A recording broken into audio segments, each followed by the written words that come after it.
মনে রাখবেন, যাহা হইতে উৎপত্তি জীব তাহাতেই লয়, আবার সেই পদ ভজিলে পরে জীবের মোক্ষ প্রাপ্তি হয়। যারা নারীকে সম্মান দিতে জানে না, তাদের দ্বারা সাধন ভজন হয় না।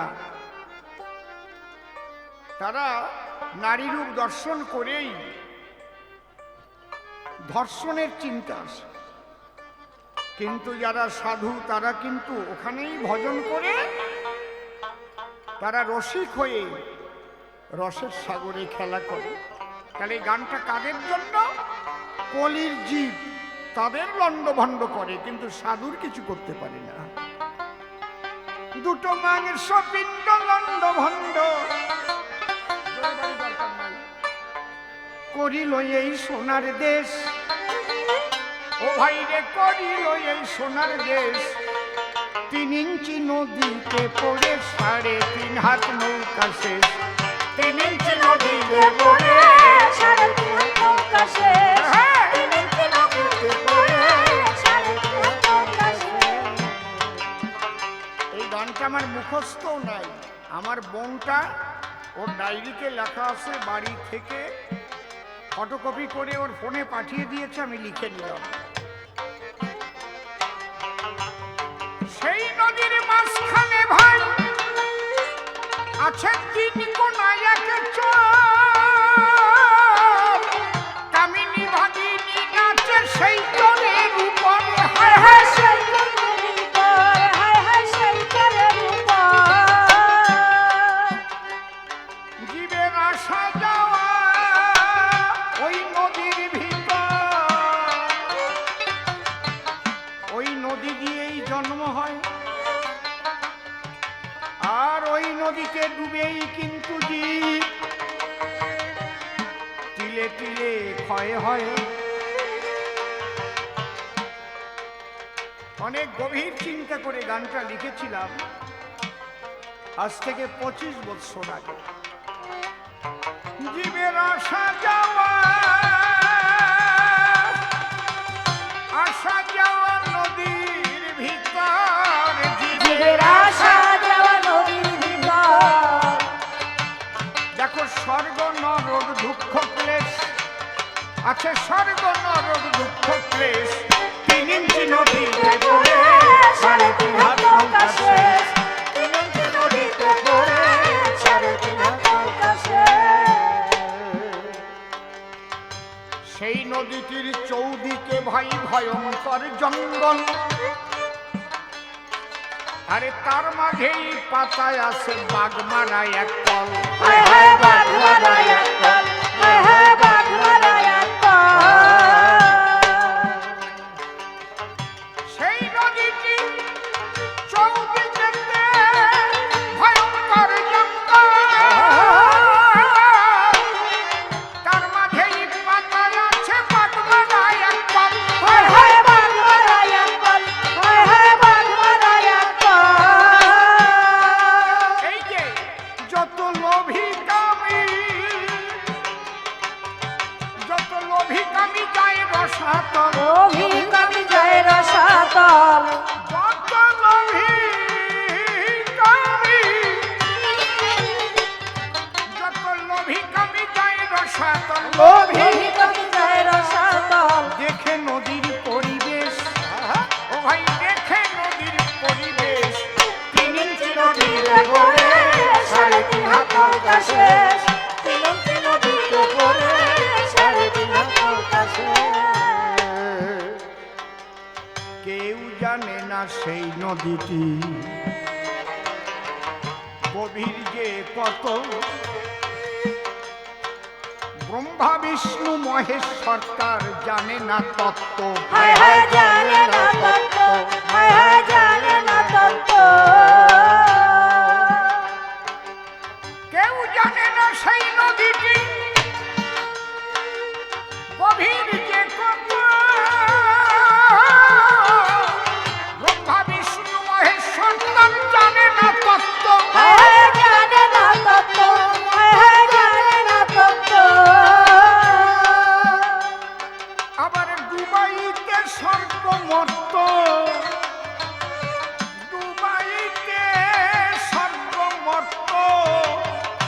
লাগে নদীর এক নিমেষ, হায় হায় লাগে নদীর এক নিমেষ, তিন ইঞ্চি নদীতে পড়ে সাড়ে তিন হাত নৌকা শেষ।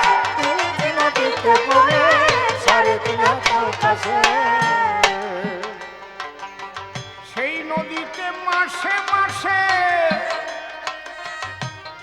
আসে রে ভাই বান, রসিক যারা চিনে ধারা, হরি হরি বল, করে তারা স্নান, হায় হায় হায় করিতেছে স্নান, হায় হায় করে তারা স্নান। সেই নদীতে আসে রে ভাই মাসে মাসে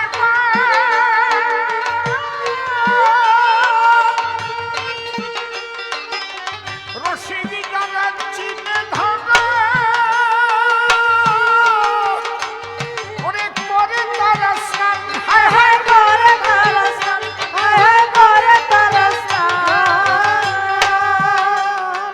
অধমসীম না জানিয়া সন্ধান, অধমসীম না জানিয়া সন্ধান, ধরলো ভবার ভাবাবেশ, তাইতে ধরলো ভবার ভাবাবেশ, তিন ইঞ্চি নদীতে পড়ে সাড়ে তিন হাত নৌকা শেষ।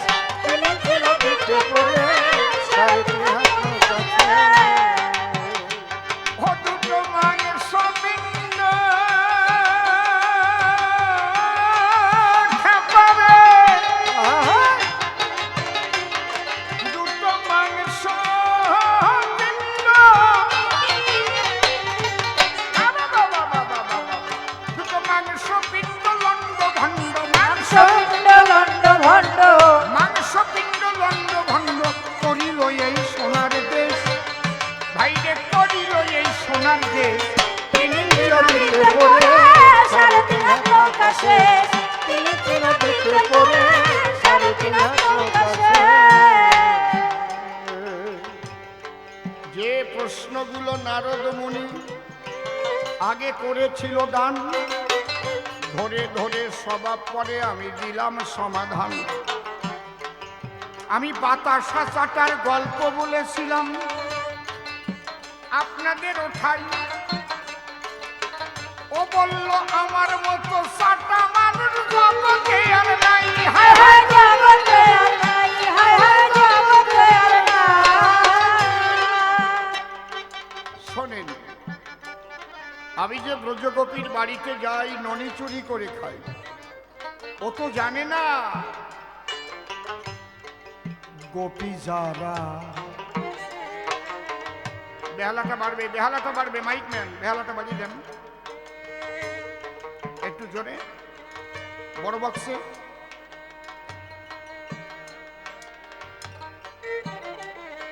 হাত পড়েনি, বেহালায় হাত পড়েনি, হ্যাঁ হ্যাঁ হ্যাঁ ঠিক আছে। গোপী যারা,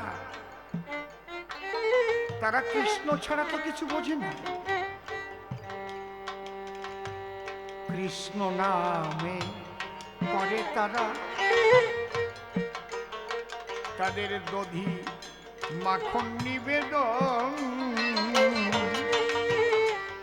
আমি জানি বলে তাদের ঘরে গিয়ে করি গ্রহণ। ওরা জানে না, ওরা যে কৃষ্ণের আরাধনা করে, ওরা ভাবে সেই কৃষ্ণ গোলকপুরে, কিন্তু ব্রজধামে এসেছি আমি, ওরে গোপাল মূর্তি ধরে, হায় হায় গোপাল মূর্তি ধরে, হায় হায় গোপাল মূর্তি ধরে। তাইতে ওদের ঘরে গিয়ে আমি চুরি করে খাই। মূলত করেছে যা তাই আমি পাই। সব বাড়ি আমি যাই নাকি, সব বাড়ি আমি খাই নাকি? আর আমার কয় চাটার বেটা চাটা। তোমাকে আমি চিনি না, তুমি জীবনটা ভরে আমাকে জ্বালিয়েছ। এক ব্যাধের ছেলে, সে জাল পাতে জঙ্গলে হরিণ ধরবে বলে ছোট ছোট বাজা। ওই নারদ তাকে গিয়ে বলে, তুই জাল পাতিস, প্রত্যেক দিন কি হরিণ পাস?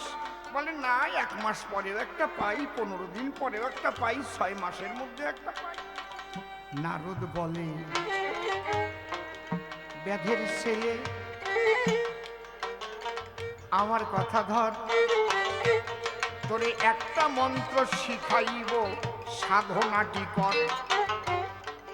এই মন্ত্রের একজন মালিক আছে, সে আসিবে তোর ধারে,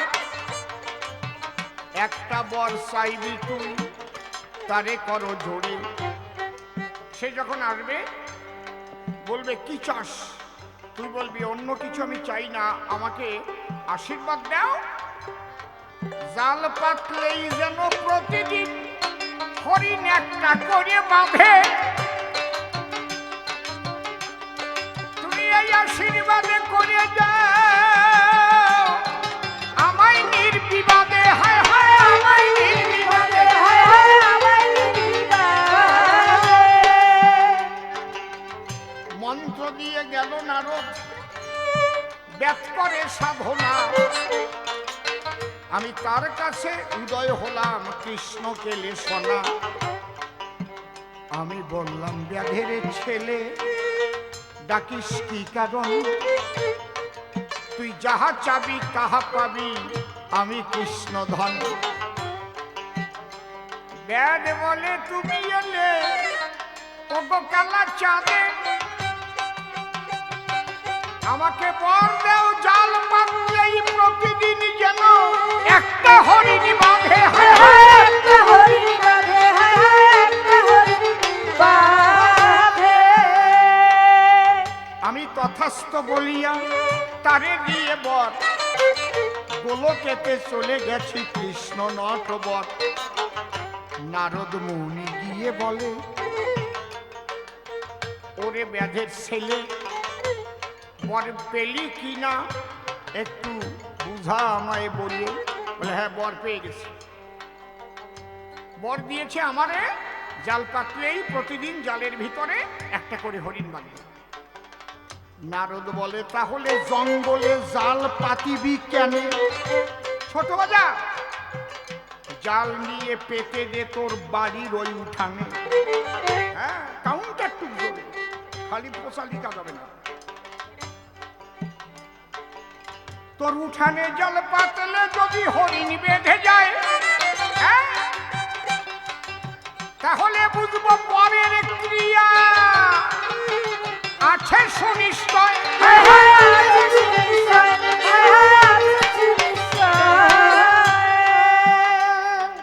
কি কুবুদ্ধি দেওয়া মানুষ!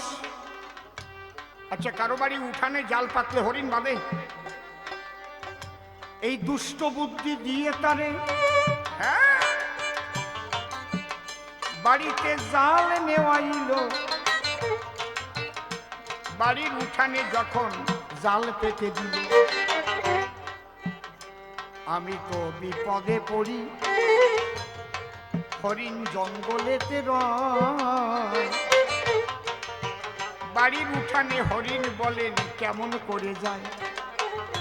ব্যর্থ জাল পাতিয়া শুয়ে আছে ঘরে। আমি লাঠি নিয়ে ঢুকে গেলাম জঙ্গলের ভিতরে। ছোট জঙ্গল হতে হরিণ নিয়ে তাড়িয়ে তাড়িয়ে জালে বাঁধাইয়ে দিলাম, জালে বাঁধাইয়ে দিলাম। এই কাজটি করলাম আমি নবঘন শ্যাম। সকালে বেলা ব্যাধের ছেলে উঠে দেখে তাই, জালে হরিণ বেঁধে গেছে, আনন্দের সীমা নাই, আনন্দের সীমা নাই, আনন্দের সীমা নাই। নারদ মুনি হঠাৎ গিয়ে দিল দর্শন, হরিণ পেলে কিনা ব্যাধেরই নন্দন। ব্যাধ বলে, এই যে জালে বেঁধেছে হরিণ, উঠানে হরিণ আসে শুনি নাই কোনদিন। নারদ বলে, ভালো বর পেয়ে গেছিস বটে, একটা বুদ্ধি দেব আমি আজ তোর নিকটে। তবে উঠানে জাল পাতবি কেন আমার কথা নে, তোর শোয়ার ঘরে খাটের নিচে ওই জাল পাতিয়া দে। হায় হায় জাল পাতিয়া দে, হায় হায় জাল পাতিয়া দে। জাল না দরজা বন্ধ করে ঘুমাইয়ে থাকবি তোর ঘরে। দেখি ঘরের মধ্যে পরের তলায় হরিণ ঢোকে কেমন করে, হরিণ ঢোকে কেমন করে, হরিণ ঢোকে কেমন করে। কি কুবুদ্ধি! ঘরের মধ্যে খাটের তলায় জাল পাতায় ওই যে ওই ভদ্রলোক, ওই যে নারু আবার মিসমিস করে হাসে।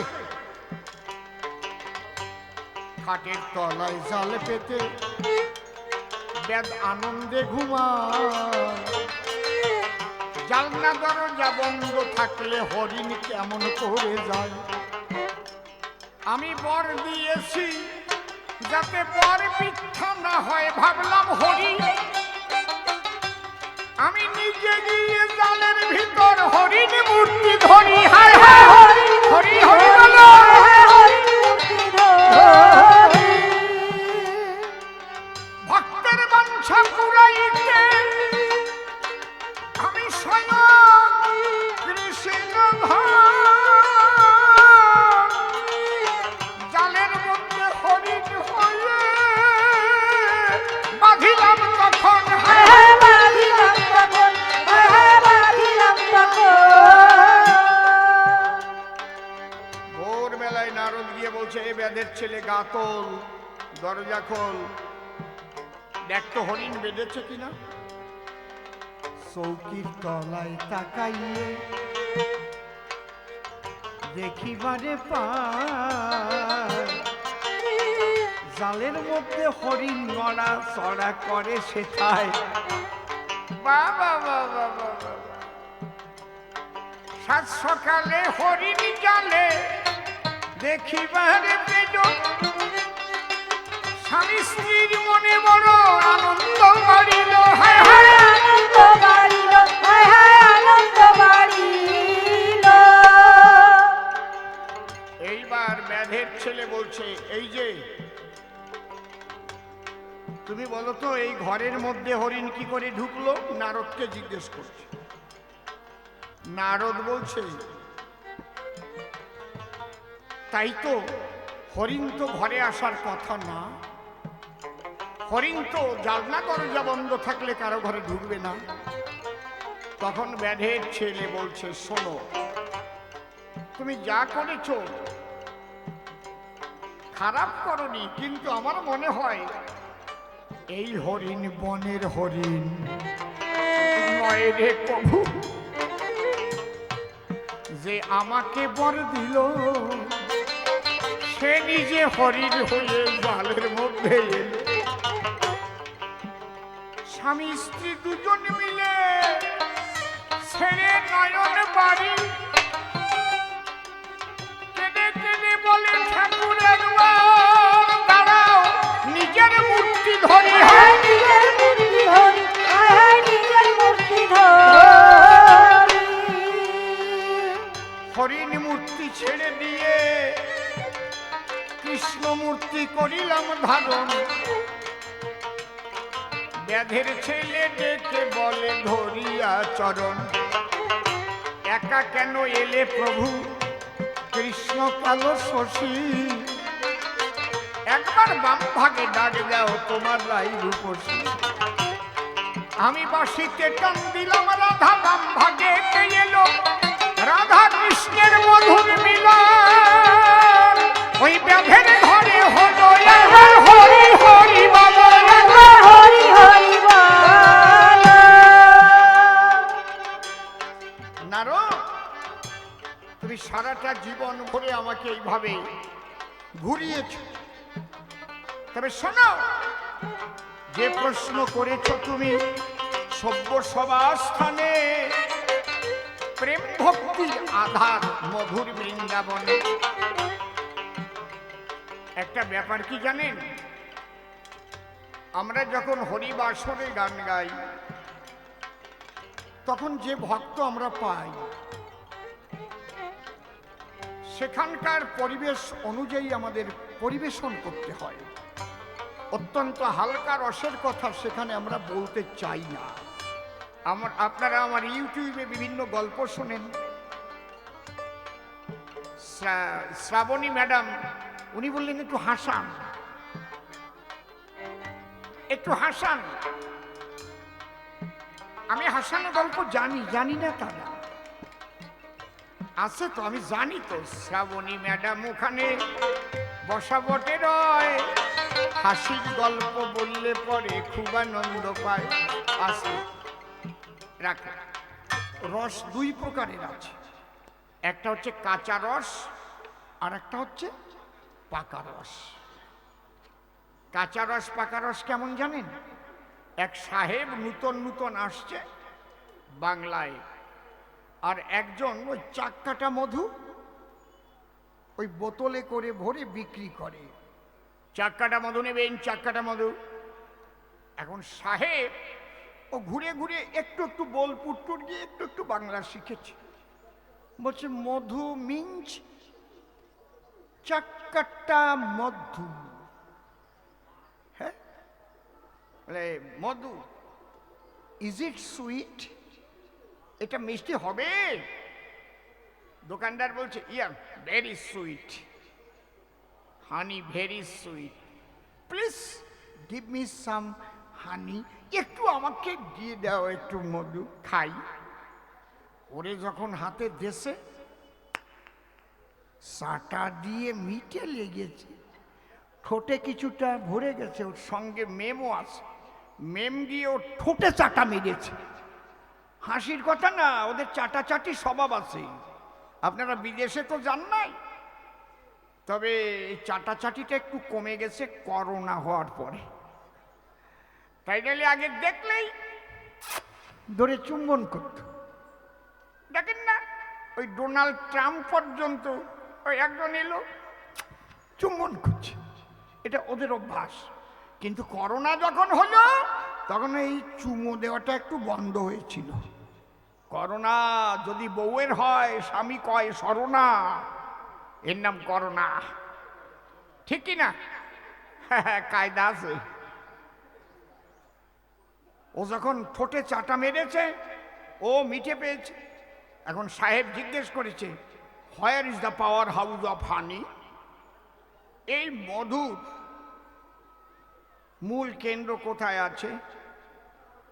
এখন ওই চাক হয় তো গাছে, সাহেবরা যদি কোনো নতুন জিনিস দেখতে পায় তার পাওয়ার হাউস খুঁজে বেড়ায়। এখন দোকানদার চিন্তা করে, হিয়াই শালা আমার ব্যবসা মারার জন্য এসেছো আমার কাছে, চলো নিয়ে যাই তোমাকে।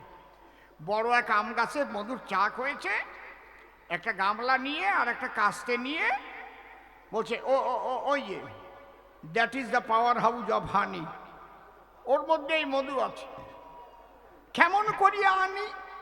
বলে একজন এই কাস্তে নিয়ে আস্তে আস্তে গাছে উঠতে হবে, আর ওটাকে কেটে দিলে গামলার মধ্যে পড়বে, নিংড়ে মধু বোতলে ভরবে, চেকে খাবে। সাহেব আর মেম, ওদের তো শক্তি সেম। মেম বলে সাহেবের ধারে, তুমি থাকো নিচে গামলা ধরিয়ে, আমি গাছে চড়িয়ে দিচ্ছি কেটে গামলার ভিতরে। আপনাদের আছে কিনা জানা আমি জানি না, ওরা কিন্তু বলবো পায়খানা করে কখনো শোষে না। এটা কি জানেন আপনারা? কি জানেন? কি মোসে আর ওরা স্নান টেনান করে না বাবা, শুষ্ক শরীর, তেল মাখে না। তা মেম যখন উঠে গেছে গাছে আর গামলা নিয়ে সাহেব আসে, মধু পড়বে খাবে। মেম যখন কাছে গেছে আর পোকা পাকাম মেলে ওদিক তাকাচ্ছে, কে এলে গো?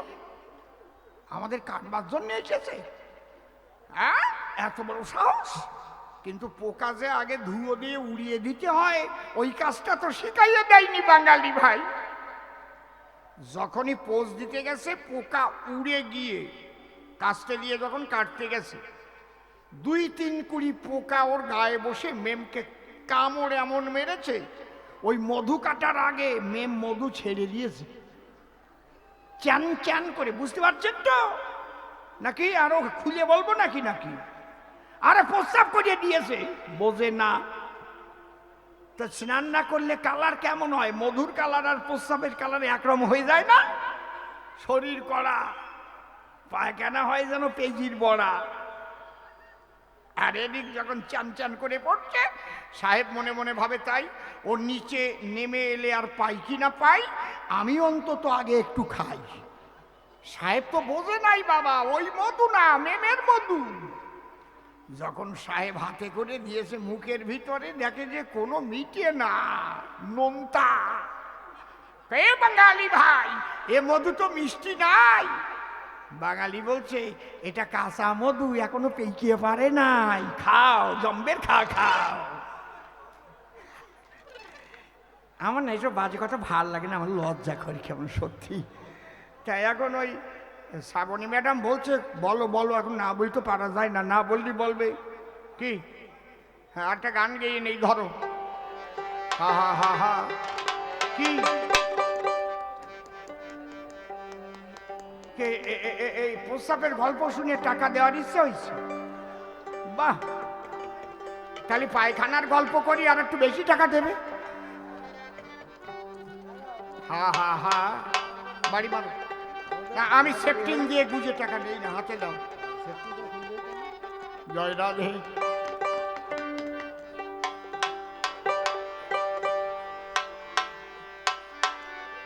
আস্তে। জয় রাধে জয় রাধে। হা হা।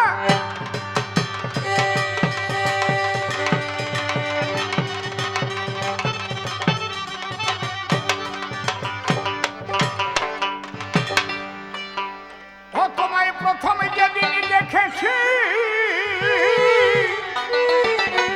মনে আপন মেনেছি।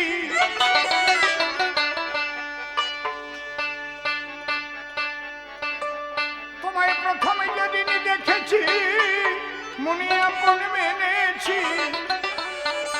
তুমি বন্ধু আমার মন মানো না, তুমি জানো না, তুমি জানো না রে প্রিয়, তুমি মোর জীবনে সাধনা। ও তুমি জানো না, তুমি জানো না রে প্রিয়, তুমি মোর জীবনে সাধনা। তুমি জানো না, তুমি জানো না রে প্রিয়, তুমি মোর জীবনে সাধনা। তোমায় প্রথমে যেদিন দেখেছি, মনে আপন মেনেছি। প্রথমে যেদিন দেখেছি, মনে আপন মেনেছি। তুমি বন্ধু আমার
জ্বালিয়ে পোড়ায় বন জঙ্গল মন পোড়ানো আগুন বন্ধু তাহারা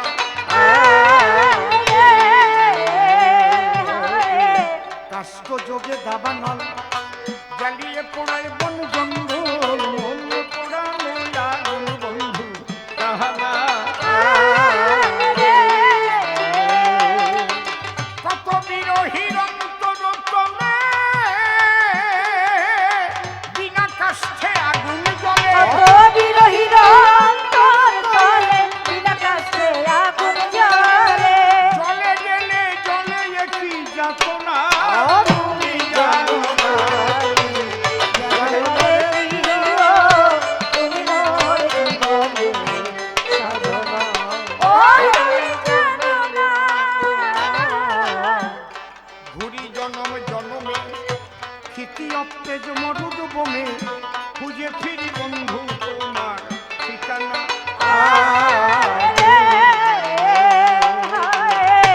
ঘুরি জনম জনমে ক্ষিতি অপ্তেজ মরুদ বমে খুঁজে ফিরি বন্ধু তোমার ঠিকানা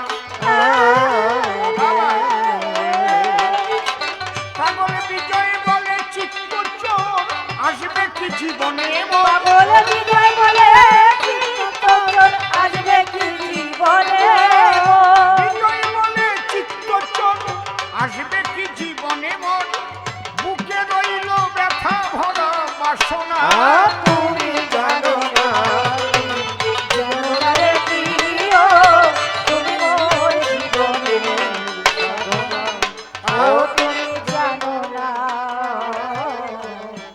একটা প্রশ্ন করে গেছে সভ্য সবাস্থান বৃন্দাবন হচ্ছে ভক্তির ওই স্থান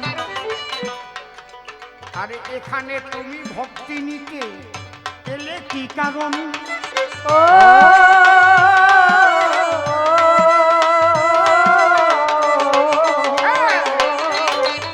কারণ ছাড়া কার্য হয় না শোনো দিয়ে মন।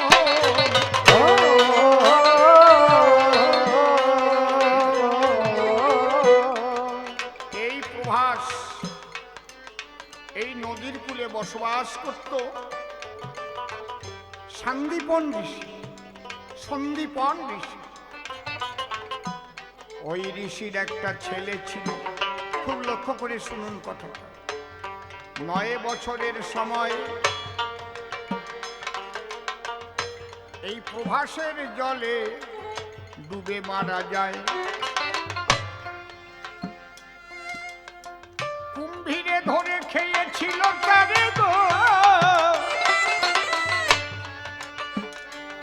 ঋষি তখন পারে হাহুতাস ওরে প্রভাস তুই করিলি এত বড় সর্বনাশ শোন প্রভাস তোকে আমি অভিশাপ দেব আমার পুত্রকে তুই গ্রাস করলি প্রভাস তখন মূর্তিমন্ত হয়ে বলেছিল হে ঋষিবর আমার জলের ভিতর বিভিন্ন প্রাণী বসবাস করে আপনার সন্তানকে তো আপনারই রক্ষা করে রাখা উচিত ছিল যাতে না সেই নদীর কিনারে কোন কুমিরে খেয়েছে তার জন্য আমার কি দোষ বলে না তোকে অভিশাপ দেব কি অভিশাপ তোর জল পানের অযোগ্য হবে অপবিত্র হবে এখানে কেউ স্নানও করতে আসবে না তোর জল পাখিতেও স্পর্শ করবে না তখন করজোড়ে বলল এত বড় অভিশাপ দেবেন না দিলেন যখন মুক্তির বিধান বলে দেন বলে শোন দাপর যুগে হবে ভগবান শ্রীকৃষ্ণ অবতার আরে সে এসে যজ্ঞ করবে এই প্রভাসের পার তার যজ্ঞে রাধারানী গো যখন দিবে দর্শন এই প্রভাস তীর্থে রাধা কৃষ্ণের হইবে মিলন। সেদিন থেকে প্রভাস তীর্থ নামে খ্যাত হয়ে রবে। বিশ্বের মানুষ এই প্রভাসে স্নান করতে আসিবে। ওরে নারদ, তুমি জানো না এ ঘটনায় আমি কৃষ্ণ জানি, তাই প্রভাস কিনারে যজ্ঞ করলাম আমি কৃষ্ণ চিন্তামণি। আজ রাধা কৃষ্ণের মধুর মিলন প্রভাস যজ্ঞে হলো। একবার প্রেমানন্দে ভক্ত বৃন্দে হরি হরি বল, হরি বল, হরি বল। বৃন্দাবনটা কোথায়? যেখানে রাধারানী এসেছে সেখানেই তো বৃন্দাবন। যেখানে কৃষ্ণ কথা হয় সেখানে বৃন্দাবন। যেখানে হরিনাম হয় সেই তো বৃন্দাবন। যেখানে তুলসী কানন সেই তো বৃন্দাবন। যেখানে ভক্ত সমাগম সেই তো বৃন্দাবন। ভক্ত নাই তো বৃন্দাবন নাই। বৃন্দাবন ৫,০০০ বছর লুপ্ত ছিল। শ্রীকৃষ্ণ লীলা করে যাবার পরে ৫,০০০ বছরের মধ্যে কেউ জানতো না কোথায় বৃন্দাবন, কোথায় গিরি গোবর্ধন। এই উদ্ধারটা কে করেছিল? স্বয়ং কৃষ্ণ গৌর হয়ে ভক্তদের নিয়ে বৃন্দাবন লুপ্ত তীর্থ উদ্ধার করেছিল। শ্রীরূপ সনাতন ভট্ট রঘুনাথ, শ্রীজীব গোপাল ভট্ট দাস রঘুনাথ এই ৬ গোসাই যবে ব্রজে করলেন বাস, রাধা কৃষ্ণ নিত্য লীলা করিলেন।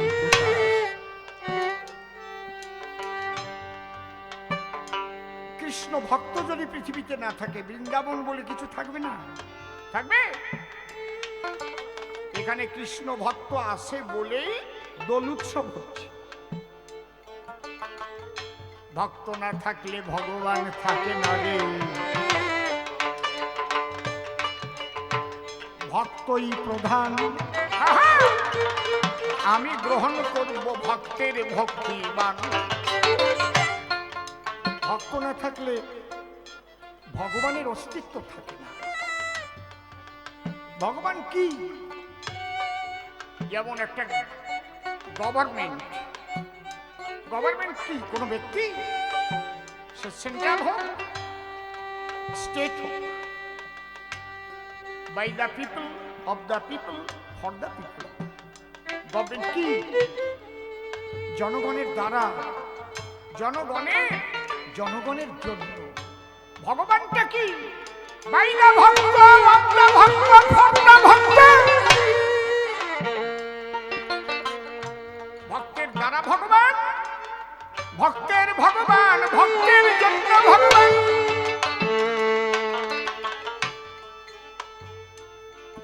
এই জন্য সবসময় ভগবান দিয়ে থাকে ভক্তের সম্মান। বুঝবে? এই জন্যেই প্রকৃত রাজা জনগণের কল্যাণ কামনা সে করে। রাজা হলাম আমি তো এই জনগণের জোরে। By the people, of the people, for the people কয়। ভক্ত আর ভগবান কিন্তু ঠিক সেই পর্যায়ে। তুমি বললে আমি কুরুক্ষেত্রে যুদ্ধে অপরাধ করেছি। কি করেছি? অর্জুনকে দিয়ে গুরু বধ করিয়েছি। দ্রোণাচার্যের কাছে যুধিষ্ঠিরকে দিয়ে মিথ্যা বাক্য বলিয়েছি। শোনো ওমা, আর একটু বসুন, আর একটু শুনে যান। বসুন, বাড়ি গেলে তো চলেই যাবেন। মূল কথাগুলো শোনেন। ও যেভাবে সরিয়েছে আমার তো সেগুলো গুছাতে হবে নাকি? ছড়ানো জিনিস নিয়ে আপনারা থাকবেন কেন? একজন গ্রামে বাড়ি টাউনে পড়তে গেছে, যে ঘরে থাকতে দিয়েছে টাউনে তো বেশি টেপাটিপি কম। এটা টিপলে দরজা খোলে, এটা টিপলে আলো জ্বলে, এটা টিপলে পাখা চলে, এটা টিপলে জল পড়ে। তা ওখানে বুফে খাওয়া দাওয়া, অর্থাৎ সুন্দরভাবে রান্না করা আছে, থরে থরে সাজানো আছে। আপনি ইচ্ছে মতো যা যা খেতে ভালো লাগে খান। ও নূতন নূতন গেছে, সব কিছু খেয়েছে, খাসির মাংস, মুরগির মাংস, হাঁসের ডিম, মুরগির ডিম, যা যা ছিল, তরকারি, মাছ, কিন্তু সব খেয়েছিল, খারাপ করেনি। ওই কলাইয়ের ডাল যেটা, ওইটা তো একদম তেল তেলে না। কলাইয়ের ডাল চেনেন তো আপনারা? কি বলেন ওটা, বিউলি নাকি কলাই? একই তো। ওটা কি তেল তেলে থাকে তো নাকি? যা যা খেয়েছে ওই কলাইয়ের ডালের সঙ্গে সংমিশ্রণে তেল তেল তেল তেল তেল তেল করে নিচের দিকে নেমে আসছে। ও দরজা টরজা দিয়ে চিত হয়ে শুয়ে পড়েছে, পাখাটা চালিয়ে দিয়েছে, গরম আলোটা বন্ধ করে জানলাটা খুলে। রাত্রিবেলায় এমন চাপ দিয়েছে রে বাবা, ওই কলাইয়ের ডালে এইবার সব নিয়ে নেমে এসেছে ওই তলে। এখন যে দরজা খুলবে সেই টাইম পাচ্ছে। ওর একটা গেঞ্জি ছিল, গেঞ্জির একদিকে গিট মেরেছে, গিট দিলে সুন্দর একটা থলির মতো হয়েছে না, বুঝতে পারছেন তো নাকি? না গিট দিয়ে দেখাবো? ওই থলি পিছন দিকটা ধরে bat bat bat bat bat bat bat bat করে আধা থলি, ভাবলো জালনা দিয়ে ফেলে দেই, তাই না? সকালে কেউ যদি আবার ঠিক পায়, এটা লজ্জার বিষয়। ফেলবি তো এইভাবে ফেল। ও যখন এইভাবে ফেলতে গেছে, পাখায় বেঁধে সারা ঘর ছড়িয়েছে। আরে বাবা, কি বিশ্রী! ওভাবে সকালবেলা শুনেছি কলকাতায় মেথর আসে, দরজা খুলে দাঁড়ায় আছে দরজার পাশে, সত্যি দেখে মেথর ঠেলা গাড়ি নিয়ে এসছে। ভাই শোনো না, কি আমার একটু পায়খানা পরিষ্কার করে দিয়ে যাবে? বলে অবশ্যই দেবো, ওই জন্যই তো বেরিয়েছি। এসো এসো, ঘরে এসো। মেথর ভাবে আমাদের তো কেউ ঘরে ডাকে না, একটু বাইরে থাকে পায়খানা, ঘরে নিতে চাই কেন গো? ও হাত ধরে ঘরে নিয়ে এসেছে। মেথর বলছে কোথায় পায়খানা? ও বলছে সারা ঘর ভরে ছড়িয়ে আছে। ও বলছে মেথর ভাই, তোমাকে 10,000 টাকা দিচ্ছি, অল্প টাইমের মধ্যে ক্লিয়ার করে দাও। মেথর বলছে এই পায়খানা কে করেছে? বলছে আমি আমি আমি। তুমি তুমি করেছো তো? বলে হ্যাঁ। বলে তোমাকে আমি 10,000 টাকা না 20,000 টাকা দিচ্ছি, কিভাবে এইভাবে হাগিলে আর একবার হেগিয়ে দেখাও। আজকে যেভাবে পায়খানা করে ছড়িয়েছে, আমি যদি এইটা পরিষ্কার না করে চলে যাই, তা কি হবে? আপনারা একটু বসে থাকেন, আমি যাব পরিষ্কার করে, কিছু সময় গান শুনে যান, আর একটু ধৈর্য ধরে। মূলত বিচার হয় উদ্দেশ্য নিয়ে, খুব ভালো করে শুনবেন। কোর্টেও তাই, যদি সৎ উদ্দেশ্যে কেউ মিথ্যা কথা বলে, মানুষ খুন করে, যা করুক না কেন, সৎ উদ্দেশ্য যদি মহৎ থাকে, তাহলে তার পাপ নেই। আজকে শুনে যান খাঁটি ধর্মকথা। কিন্তু অসৎ উদ্দেশ্য নিয়ে যদি সাধুর পোশাকও পরে, তাহলে মহাপাপে তাকে ধরে। বুঝতে পেরেছেন কি বলছি? বসুন, আসবেন না এখন, বসুন, একদম না, বসুন ওখানে, কথাগুলো শুনে যান। উদ্দেশ্যটা কি আছে এটা বিচার্য বিষয়। দেখবেন সিআইডি তাদের উপরে যখন কেস যায়, কঠিন কেস, কেউ বেলেঘাটা থেকে মার্ডার করে এখানে এসে লুকিয়ে আছে, মনে করুন সিআইডি কেস পেয়েছে, সিআইডি কিন্তু বুঝতেই দেবে না আপনাদের, পাগলের মতো এসে ঘুরতে থাকবে। হয়তো রাজমিস্ত্রিও হতে পারে, মাঠের কৃষকও হতে পারে, কোনো পাগল হয়ে ঘুরতে পারে আসামি ধরার জন্য। তাহলে মিথ্যা প্রবঞ্চনা করছে, কিন্তু উদ্দেশ্য মহৎ। কি? সে মার্ডার কেসের আসামিকে পাকড়াও করতে এসেছে, ধর্ম প্রতিষ্ঠা করতে এসেছে। বর্ডার সিকিউরিটি ফোর্স থাকে। পাকিস্তানের ISI জঙ্গি যখন ঢুকতে চাইবে, BSF কি তাদের ফুলের মালা দেবে না গুলি করে দেবে? কি করবে?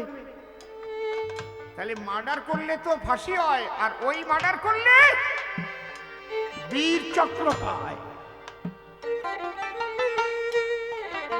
বুঝতে পারছেন কি বলছি? উদ্দেশ্য লইয়া বিচার, শোনেন জ্ঞানী মরে। তাহলে কুরুক্ষেত্র যুদ্ধ হলো কোন উদ্দেশ্য ধরে? দুর্যোধন ছিল একজন অত্যাচারী রাজা গো, আমি বলি সবার ঠাই। এমন অপরাধ নাই যা ওই দুর্যোধন করে নাই। পাণ্ডবদের বিনা দোষে পুড়িয়ে মারতে চেয়েছে, যত গৃহ তৈরি করেছে মেরে ফেলবে পুড়িয়ে, কোনো দোষ করেনি পাণ্ডবরা। অগ্নিদ গরলশ্চৈব শস্ত্রপাণি ধনাপহ বিত্ত ভার্যা হরশ্চৈব সরএব আততাই ভাবে। তাহলে এই যে অন্যায় ভাবে আগুন দিয়ে পুড়িয়ে মারে যদি, কিংবা মারার প্ল্যান করে, তার কি শাস্তি হতে পারে ভাবুন নারী নরে। কোন দোষ করেনি। অগ্নিদ গরলশ্চৈব, গরল মানে বিষ। একদিন গান্ধারী ডেকে বলে, এ ভীম আমার কথা মান। গান্ধারী ডেকে বলে, দুর্যোধন আমার কথা মান। ভীমসেনকে নিমন্ত্রণ করে আমার বাড়িতে আন। ওকে আমি পায়েস রান্না করে আর পিঠে বানাই খাওয়াইব, ওর মধ্যে বিষ মিশাইয়ে দিয়ে ওই ভীমকে মারিব।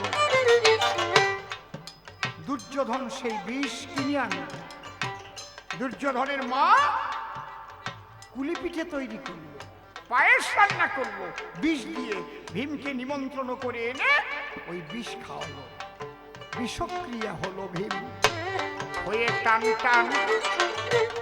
গান্ধারী বলে, ঘরের মধ্যে রাখিস না এই সন্তান, একে নিয়ে নদীর জলে বাবা ফেলে দিয়ে যায়, তাহলে কোনো দোষ পড়বে না আমাদের দুজনের গায়ে। ভীমসেনকে টেনে নিয়ে জলে ফেলে দিল। জলের মধ্যে বিষধর সর্পকুল ছিল। সেই সর্প ভীমের গায়ে যখন দংশন করে, বিষে বিষে বিষক্ষয় হলো। শোনেন নারী নরে, তাতে ভীমসেন বেঁচে গেল। ভেবে দেখুন তাই, পরের ছেলেকে মারা এটা কি করে নাই অন্যায়? অগ্নিদ গরলশ্চৈব শস্ত্রপাণি বিনা দোষে যুদ্ধ করেছে। ওদের তো ভাগ আছে না সম্পত্তি, ওয়ারিশ কমে ওরা পায় না। ওদের পাশা খেলিয়ে হারিয়ে দিল, কিন্তু চুক্তি ছিল ফিরে এলে আবার কিন্তু ওদের অর্ধেক রাজ্য বুঝে দেবে, দেয়নি। অগ্নিদ গরলশ্চৈব শস্ত্রপাণি ধনাপহ, ওদের ধন সম্পদ সব হরণ করেছে, বিত্ত সম্পত্তি নিয়েছে। ভার্যা, ভাবতে পারেন দ্রৌপদীকে টেনে এনে গো তার কাপড় চোপড় খুলে উলঙ্গিনী করে বসাবে উরুর স্থলে। সেদিন গান্ধারীর কাছে গিয়ে কেঁদে কেটে গো দ্রৌপদী বলেছিল, তাই আমিও নারী তুমিও নারী, একটু আশ্রয় চাই। আশ্রয় তারে দিল না, ওনার ছেলে কেসে ধরে নিয়ে গেল। নিয়ে যখন বসন খুলতে আরম্ভিল, দুই হাত তুলে দ্রৌপদী কেঁদে কেঁদে কয়, এই ঘোর বিপদের সময় তুমি আছো কোথায়? এ নারদ, সেদিন ওই দুঃশাসন বসন ধরে দেয় টান। পেছন থেকে জুগিয়েছিলাম বসন ভগবান। আত্মসমর্পণ, সারেন্ডার, যে 100% সারেন্ডার করতে পারে ঈশ্বর তার সার্ভেন্ট হয়ে কাজ করে। তাহলে এদের ধ্বংস হবে না? নারীর উপর অত্যাচার, আগুন দিয়ে পুড়িয়ে মানুষ মারা, মানুষের ধন সম্পত্তি হরণ করা, সম্পত্তি কেড়ে নেওয়া, এদের ধ্বংস হবে না? এদের ধ্বংস করবার উদ্দেশ্যে কৃষ্ণ কমলাক্ষী। এই জন্য আমি ওই যুধিষ্ঠিরের দলে থাকি। যা যা করলে ওই দুর্যোধনের বংশ হয় ক্ষয়, আমি তাহাই করেছি বলি তোমার কাছাকাছি কৃষ্ণ রসময়ে। দেখতে দেখতে 11:40 ঘড়িতে বেজে গেছে। ধন্যবাদ জানাই এখনো যারা গান শুনতে বসে আছে। একবার উলুধ্বনি হরিধ্বনি করুণ ভক্তগণ, খুব আনন্দ পেলাম এসে আপনাদের পেয়ে দর্শন। এখানে কবি গানের শ্রোতা আছে ভালো, তবে গান প্রথম হয় একটা জমিতে। প্রথম যদি চাষ দেওয়া যায়, প্রথম চাষে কষ্ট একটু বেশি হয়। আমি জানি ভাই, পরপর জমি চাষ করিলে তারপর কষ্ট নাই। তাহলে প্রতি বছর হয় যেন এখানে এই কবি গান। তাহলে সোনার ফসল ফলবে এখানে বললাম সবাস্থান। প্রথম বছর শুনে যারা একটু রস পেয়ে গেল, শেষ পর্যন্ত তারা দেখেন গান শুনিতেছিল। তারা বাড়িতে গিয়ে যখন এই রসের কথা কবে, দ্বিতীয় বছর হলে পরে আরো শ্রোতারা বাড়িবে। এইভাবে জমি চাষ করে করে সোনার ফসল হবে। অন্তরে অন্তরে আমি দেখিলাম, তাই ভেবে আপনারা সবাই একত্রিত থাকবেন, করতে ধর্ম আচরণ। এই ধর্মের দ্বারাই আনন্দ লাভ করে জনগণ। ধর্মের মধ্যে যেন কোনো রাজনীতি না আসে, আমি এই নিবেদন করে গেলাম আপনাদের সকাশে। রাজনীতির ঊর্ধ্বে দিয়ে আমরা ধর্ম করতে চাই। প্রেমানন্দে হরি হরি বলুন তো সবাই। আমি যে এখানে গান গাইলাম, কখনো ভুলক্রমে একটা রাজনৈতিক কথা বলেছি বলতে পারবেন কেউ? কখনো বুঝতে পারবে না কেউ যে আমি রাজনীতি করি কিনা। তাহলে আমার কবি গানটাই শেষ হয়ে যাবে। এটা ধর্মক্ষেত্র। আমাকে কোনো মুসলমান ভাই যদি বায়না নিয়ে দিয়ে নেয়, যেমন মমতাজ বেগমের বাড়ি প্রত্যেক বছর যেতাম সেই জায়গায়। আরিফ দেওয়ান, সুফি মন্ডল, ওরা কত বন্ধু রয়, প্রত্যেক বছর 2-4 বার নিয়ে আমাকে কবি গান দেয়। তারা মুসলমান হলেও তাদের কত ভক্তি রয়। আমি তাদের সঙ্গে ভাত খেয়েছি একই থালায়। কখনো জ্ঞান আসে নাই কে হিন্দু কে মুসলমান। প্রেমের জগতে গেলে পরে সব হবে সমান। এই ভালোবাসা প্রেম প্রীতি নিয়ে আমরা সবাই রব। এইভাবে ধর্ম আমরা আচরণ করিব। যার যার ধর্ম শেষে করবে আচরণ ভাই। এর মধ্যে বাধা সৃষ্টি করার অধিকার কারো নাই। সকলের আনন্দ উৎসবে আমরা সবাই যাব। প্রেমানন্দে বাহু তুলে আনন্দ করব। এই মন্ত্রে দীক্ষা যেন নিতে পারি সবাই। কয়দিন কয়জন জগতে থাকবে আগে চিন্তা করেন তাই। আমি আজ আছি কাল নাও থাকতে পারি। ভেবে দেখেন সবে একদিন কিন্তু সব ফেলে ওই শ্মশানেই যেতে হবে। রাজা উজির ধনী মানি গো যারা আছে দুনিয়ায়, কেউ কবরে কেউ শ্মশানে পুড়িয়া ছাই হয়। এইটুক যদি মনে থাকতো, থাকতো না হিংসা দেশ।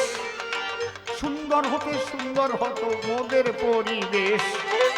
তাই এই আনন্দ ধারা যেন বজাইয়া রাখে। প্রতি বছর অধম শিলকে এরা যেন ডাকে। ডাকলে করে আগ্রহে আমি কথা দিয়ে যাই। প্রথম এলে ওই এখানে আমি খুব আনন্দ পাই। প্রতিটি আয়োজক বৃন্দের মধ্যে একটা আনন্দের ফোয়ারা, সব জায়গায় পাওয়া যায় না এই সরলতার ধারা। এই সরলভাবে চললে এরা অনেক উপরে যাবে। আর একবার উলুধ্বনি হরিধ্বনি দেন এবার সবে। এইবার তাকে ডেকে নিয়ে মনে আছে ভাবো, দুজন মিলে চার স্কেলে জোটে মিলন গাবো। হা হা হা সঙ্গপনে তোমার শোনে